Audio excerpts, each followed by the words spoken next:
shothi bese kufanele yebo bese kufanele phoko ngani kubuhlungu kangaka uma bese kufanele ingokuba ilanga uma shona siba nethemba lokuthi makusa sobe sisaphelele yena umfowethu bese kumanele uma kuzokwanela kuye kubuzwe yini ukuthi obani abasele emumva akabashile nabalilayo ngisho ngoba ubese mncane ukufa bekungamfanele yebo bekungamfanele ifu lobumnyama bese limngamele kanti nokufa bese kumanele uma sekuficile ukufa unako ukubalekela okwakho ukuvala amehlo ulale pho yesani lesingaka esemva kwakhe ingoba lokufa kumzumile isimo sakhe sithi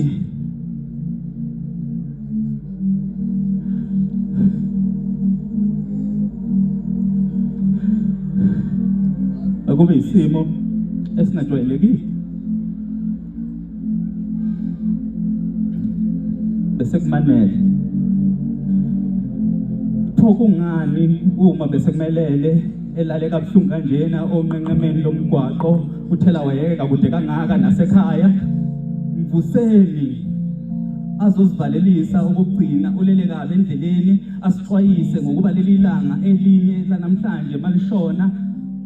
uzobe selele unomphela lesi isimo esingajwayeleki futhi esingasoze sakwazi ukusijwayela okubi ukuthi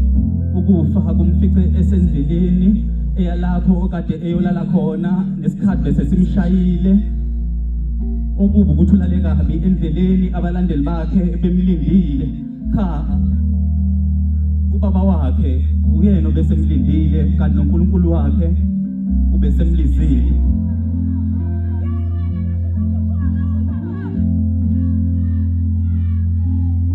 uNkulunkulu wakhe ubese emlizile yebo ubese emlizile kanti nohambo bese liphelile ingakho uNkulunkulu kuzofanele ehle eze ngapha ngezansi azosichazela ukuthi kanti ukhetha kanjani ngokuba engathi manje usephumuza nabangakhathele bathi ukuhlabelela kuyamthokozisa odabukileyo mahamba umhlabeleli odabukileyo kanti ududuzwa yini abalandeli bakhe sebeyosala beculeleza kade seziculile yebo khona ithalente lonke liphethe lisethuleni ngokuba lo mzimba ubusene ingoma emnandi ezingaculiwe bekusene ingoma ezimnandi ezingabhaliwe uNkulunkulu angadinwa yithi ngokuba lezi isililo sethu sokugcina